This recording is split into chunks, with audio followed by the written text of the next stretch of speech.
update on food crediting and child nutrition programs.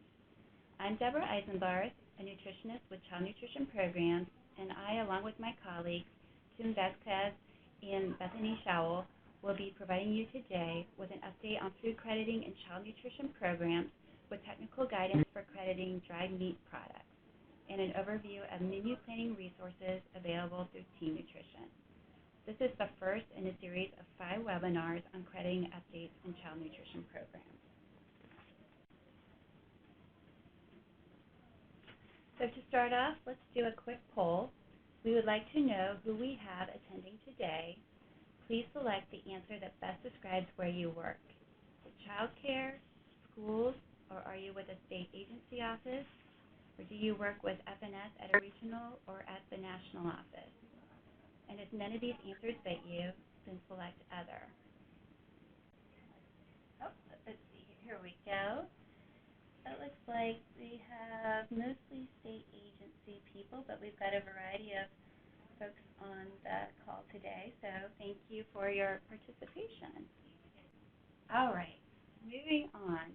In this webinar, we will cover some background about why food crediting was updated, comments and feedback from the request for information, policy changes implemented based on feedback received, and technical assistance resources available. I'm now going to hand the presentation over to Tim as he's going to provide an update on the RFI and resulting policy changes. Good afternoon, everyone. Hi, I'm Tim Vasquez. I'm the lead program analyst with the School Programs branch here at the Food and Nutrition Service, Child Nutrition Programs.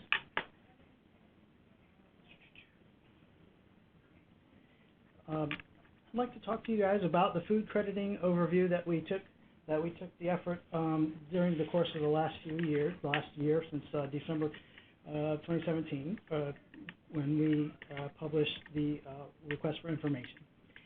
First, crediting guidelines specify how individual food items contribute to the child nutrition program meal pattern requirements.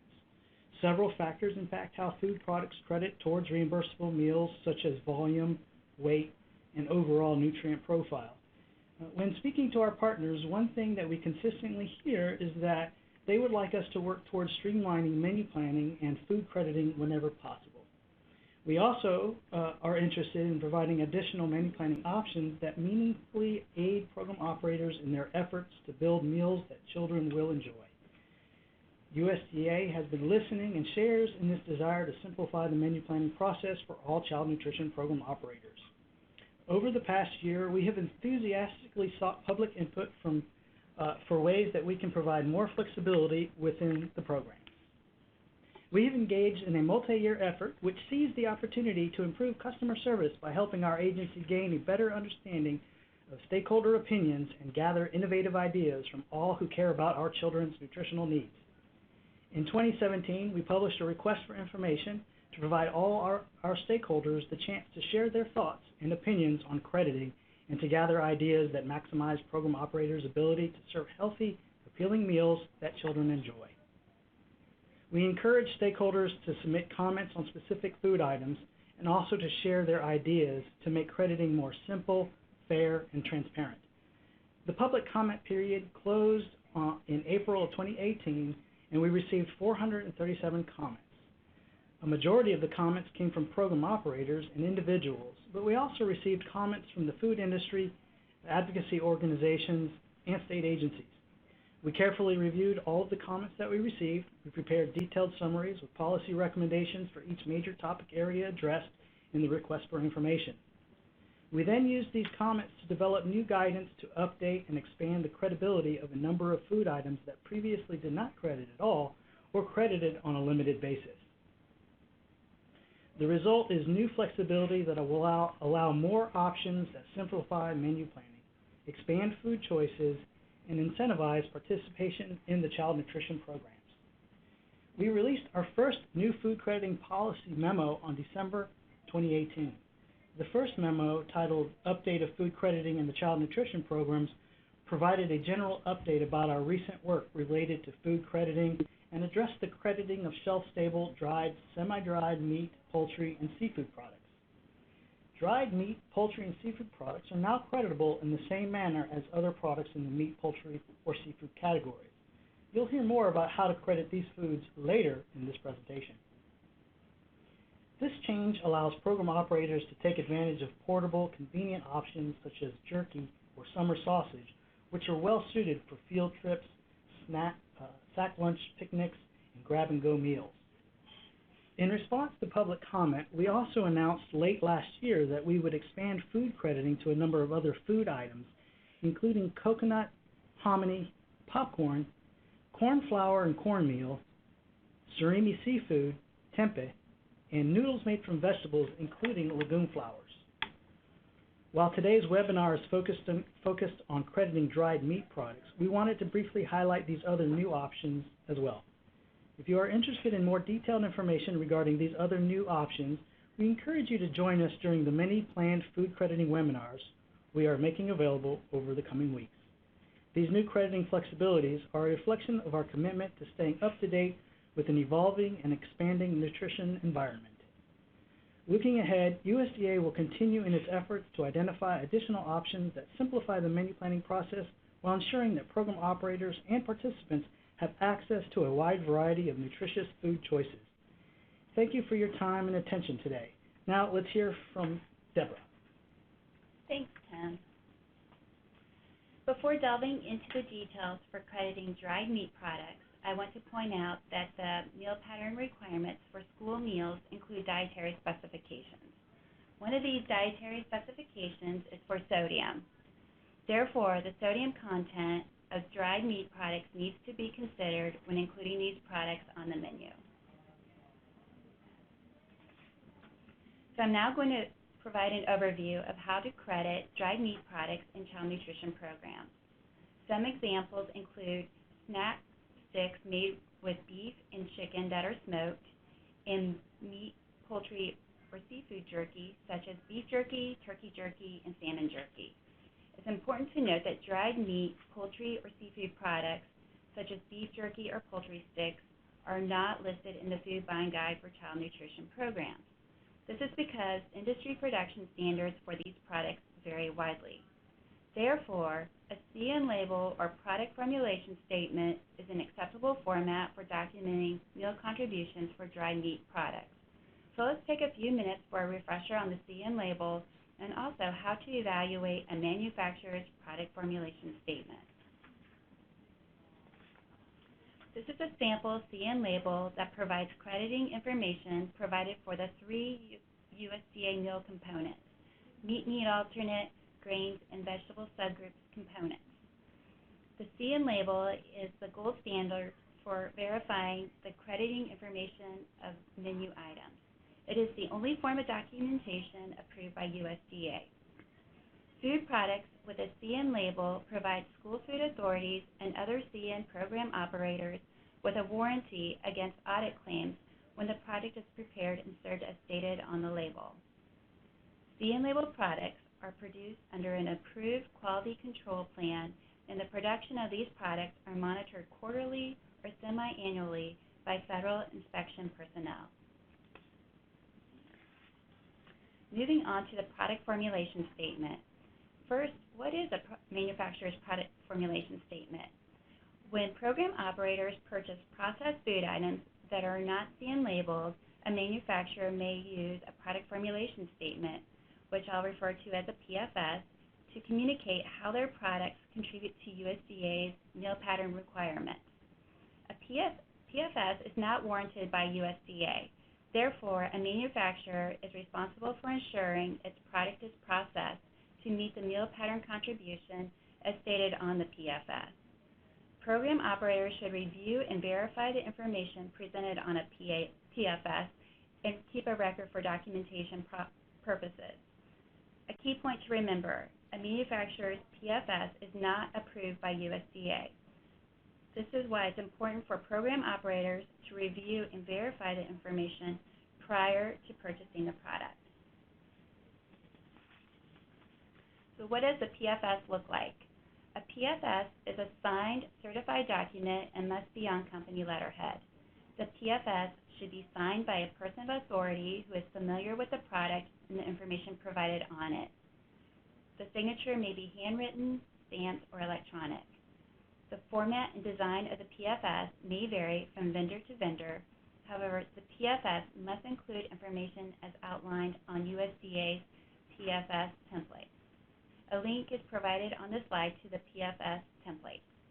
The next few slides will cover more details on the required information.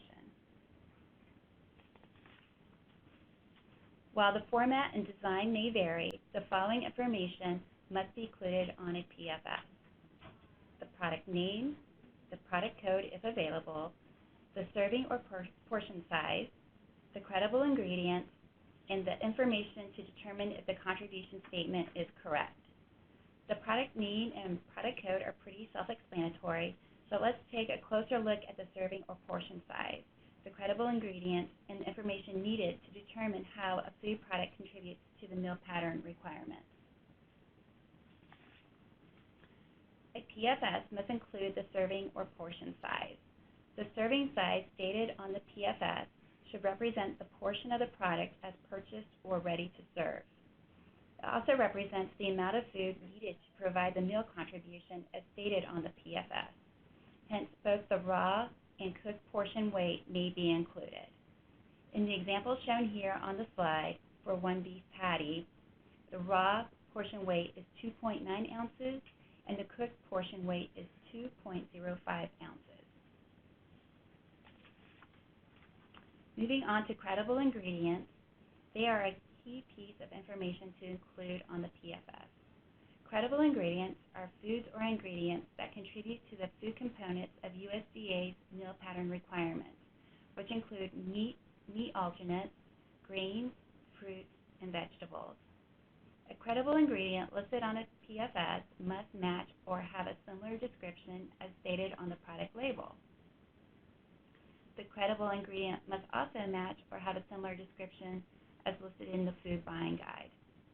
The Food Buying Guide for Child Nutrition Programs is available online as an interactive tool at the web link provided at the bottom of the slide. And here are some brief details on the Food Buying Guide. It's used by program operators to obtain information for determining the required quantities of food to purchase for meals and determining the contribution each food makes towards the meal pattern requirements. The Food Buying Guide continues to be revised with new yield data as our requirements are updated. In recent years, the Food Buying Guide has gone digital with a mobile app and web-based interactive tool. The interactive web tool was released in the summer of 2017, and the latest version of the Food Buying Guide is also available for download. In addition, the Food Buying Guide mobile app was released in January 2018. It's available on both the Apple App Store and the Google Play Store. If you haven't already done so, we recommend you download it today. I also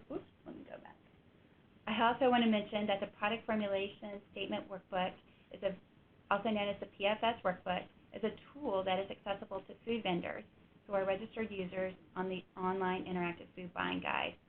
Vendors can use the PFS workbook to easily create a product formulation statement for their processed products.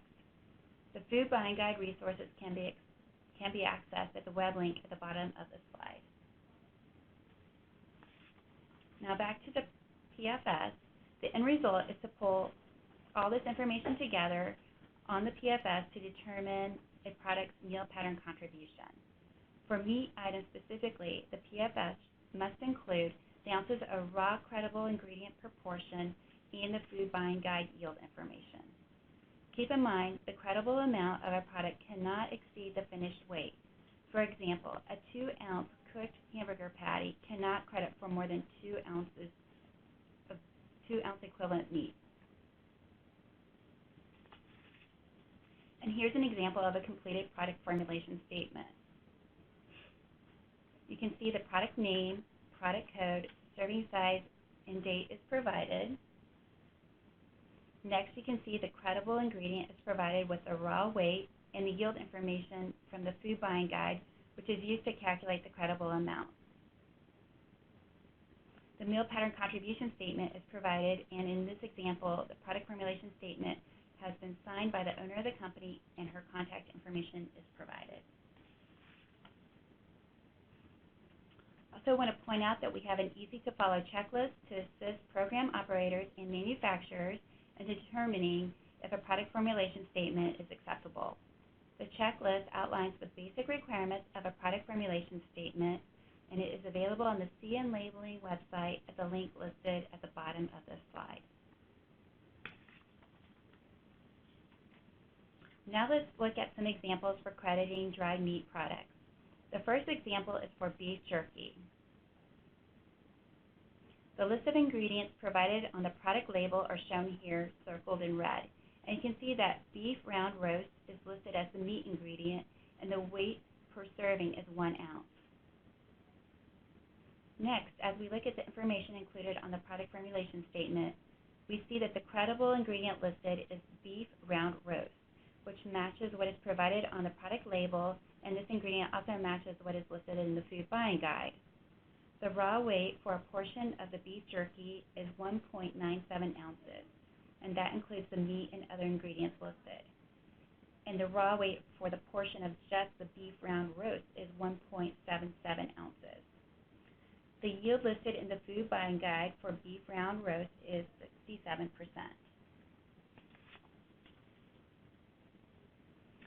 So to calculate the total credible amount, we need to multiply the raw portion of beef round roast by the food buying guide yield, which is 1.77 ounces times 0.67, and this equals 1.18. The total credible amount must be rounded down to the nearest quarter ounce. So the 1.18 ounce needs to be rounded down to 1 ounce equivalent meat. Also keep in mind that the credible amount cannot exceed the serving size. Since the serving size is 1 ounce, then the credible amount cannot be greater than 1 ounce equivalent meat. And here's how this information would look on a completed product formulation statement. First, we have the product name, product code, serving size, and date. Next, we have the credible ingredient listed, which is beef round roast, and that matches the ingredient on the product label and also matches what is listed in the food buying guide. The ounce per raw portion of credible ingredient is stated along with the food buying guide yield, which are used to calculate the credible amount. Next, we have the meal pattern contribution statement for the beef jerky, stating that the 1 ounce serving provides 1 ounce equivalent meat alternate. You'll notice that the PFS is signed and dated and contact information is provided. Our next example is a dried beef stick.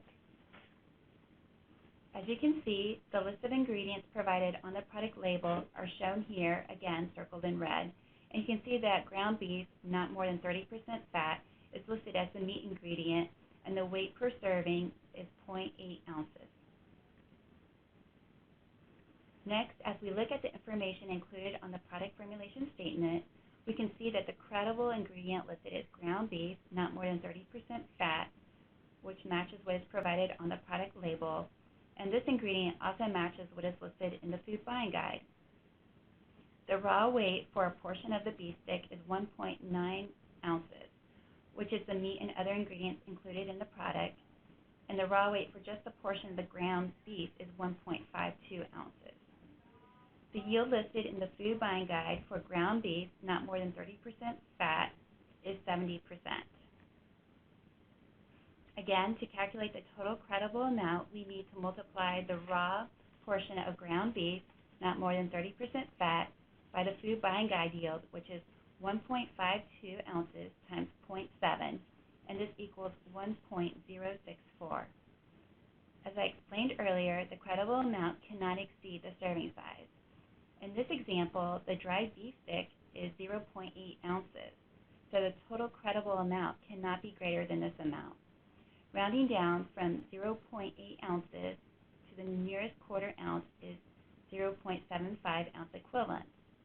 So the total credible amount for this dried beef stick is 0.75 ounce equivalent meat. Also, please note ground meat ingredients, such as for beef and pork, must include the percent fat. This is because the percent fat for these ground beef ingredients has a direct correlation to the cooking yield. Therefore, the percent fat must be listed on the product formulation statement. Keep in mind the percent fat must be 30% or less, for ground beef or ground pork in order to credit in child nutrition programs. And again, here's how this information would look on a completed product formulation statement.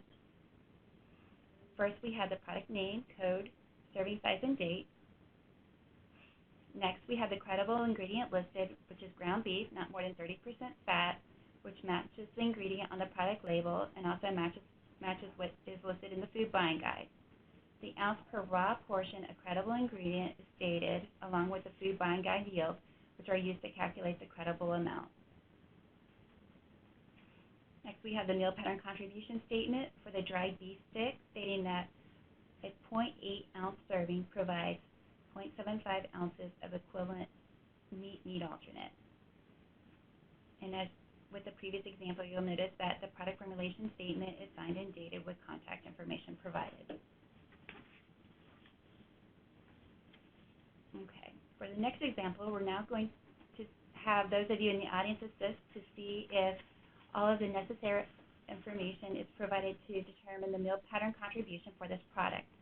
Let's look at the ingredients provided for this dried pork stick. For this meat ingredient, you can see that pork is listed.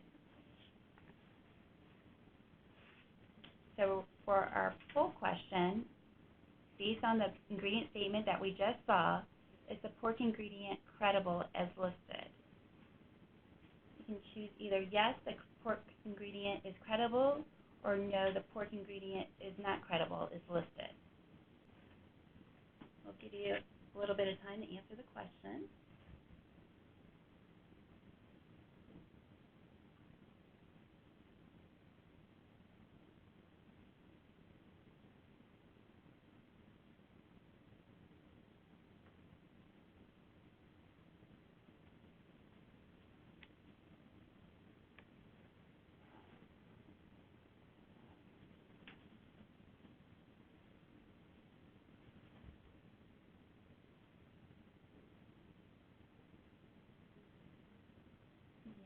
Still waiting to see our results here. Okay. Oh, it looks like it's pretty even. Looks like we've got 134 of you that think that it is, and then 142 of you that think that it is not. Okay, well, let's find out if it's credible or not.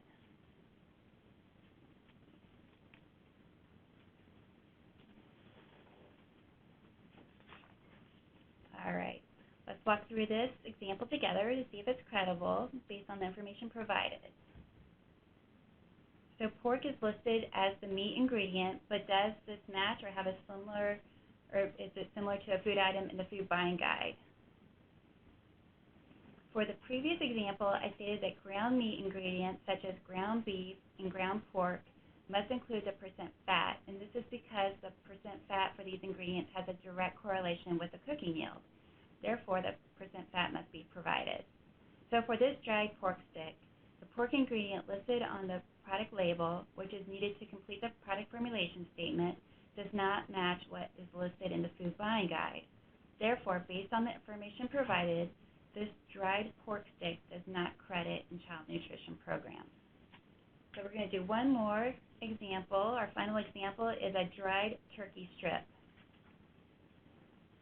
As with the other examples, the list of ingredients provided on the product label are shown here, circled in red. And you can see that turkey is listed as the poultry ingredient, and the weight per serving is 0.8 ounces. Next, as we look at the information included on the product formulation statement, we see that the credible ingredient listed is ground turkey, which matches what is provided on the product label, and this ingredient also matches what is listed in the food buying guide. Please note, for ground poultry ingredients, such as turkey and chicken, the percent fat is not required, as this information is not provided in the food buying guide. The raw weight for a portion of dried turkey strip is 1.5 ounces. That includes the poultry and other ingredients listed. And the raw weight for just a portion of the ground turkey is 1.27 ounces. The yield listed in the food buying guide for ground turkey is 70%. So to calculate the total credible amount, we need to multiply the raw portion of ground turkey by the food buying guide yield, which is 1.27 ounces times 0.7, and this equals 0.889. The total credible amount must be rounded down to the nearest quarter ounce, so 0.889 ounces needs to be rounded down to 0.75 ounce equivalent meat. Also keep in mind that the credible amount, as I noted before, cannot exceed the serving size. Since the serving size is 0.85 ounces, then the credible amount cannot be greater than 0.85 ounce equivalent meat. Once again, here's how that information would look on a completed product formulation statement. We've got the product name, code, serving size, and date. Next, we have the credible ingredient listed, ground turkey, which matches the ingredient on the product label and also matches what is listed in the food buying guide. The ounce per raw portion, a credible ingredient, is stated along with the food buying guide yield, which are used to calculate the credible amount. We then have the meal pattern contribution statement for the dried turkey strip, stating that a 0.8 ounce serving provides 0.75 ounces of equivalent meat alternate. And then you can see at the bottom it is signed and dated with contact information. I'm now going to hand the presentation over to Bethany, who will provide an overview of some of our menu planning resources available through Team Nutrition. Thank you, Deborah. So now let's take a moment to do our third and final poll to see how many of you are already familiar with the following menu planning resources available through Team Nutrition. So we have listed here the USDA Standardized Recipes for Child Nutrition Programs, Recipe e-newsletters, the Menu Planner for School Meals, CN Label Verification Report, other Team Nutrition resources not listed here, such as the Food Buying Guide for Child Nutrition Programs, or are you familiar with all of these resources, or all of these new to you, right? And let's see what the poll results say. It looks like it's pretty close between people being familiar with the USDA Standardized Recipes and our other resources, such as the Food Buying Guide for Child Nutrition Programs. So that's great. So next, let's take a look at the USDA Standardized Recipes. And these recipes provide child nutrition program operators with delicious new dishes to assist them with meeting CN meal pattern requirements. Now, these were developed to include legumes, whole grains, and or dark green, red, and or orange vegetables. And the recipes have been standardized so that they provide consistent quality and yield. And they also provide crediting information, including the vegetable subgroups. This recipe collection contains 200 new and updated mouth-watering USDA standardized recipes for use in the child nutrition programs. And these recipes can be accessed using the web address provided at the bottom of this screen. In addition to the standardized recipes on our website, the Team Nutrition also provides a recipe newsletter. If you subscribe to correspondence from Team Nutrition, you should be receiving our recipe newsletter. If you do not, you can sign up for our newsletters and go to the Team Nutrition link shown on this slide to do so.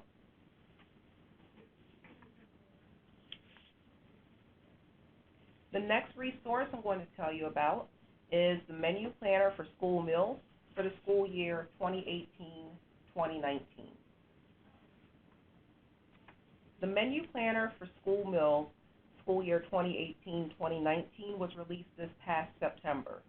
It's currently being updated to meet the meal pattern requirements for the coming school year. This foundational resource for school nutrition professionals provides step-by-step meal planning guidance, and it also helps schools to put the dietary guidelines for Americans into practice. It's designed to guide the planning, preparing, providing, and marketing of great-tasting, nutritious, and safe meals that meet the federal meal pattern requirements. The menu plan provides information to help integrate key topics in school nutrition programs such as nutrition, food safety, farm to school, USDA foods, seasonal foods, marketing, and address things that will equip schools for the administrative review. The goal of the menu planner is to merge the technical guidance with additional support resources and a step-by-step guide to planning quality reimbursable school meals that appeal to students. So let's take a closer look into the menu planner's content. It's broken up into 7 comprehensive chapters and includes appendixes. The menu planner also contains features such as School Spotlight, Check Your Understanding quizzes, food safety tips, and much more. Now, next up we have the CN label verification reporting system. The USDA developed this system to assist state agency reviewers, CN program operators, and the food industry to verify the status of a CN label and the validity of a CN label copied with a watermark. The verification system produces 2 comprehensive reports that are released monthly, and the CN label report, which not only provides the status of the label, but also includes the serving size and the meal pattern contribution of the product. And then the second report provides the manufacturer's contact information. Next, we have the USDA-approved software for menu analysis. USDA evaluates and approves 2 types of software for use in the school meal program. The first is nutrient analysis software approved for use in the school meal program, and the second type of software is menu planning software approved for use in certification of compliance with the National School Lunch Program meal pattern requirements.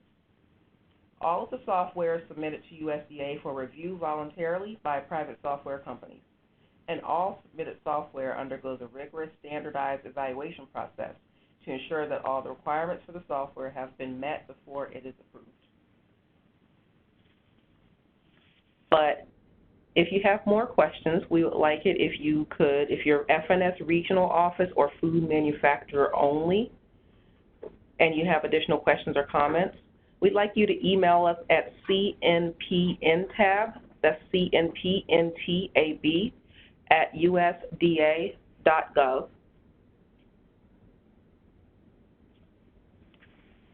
And then lastly, we would just like to have other available team nutrition resources. Go to our webpage provided at the bottom of our screen.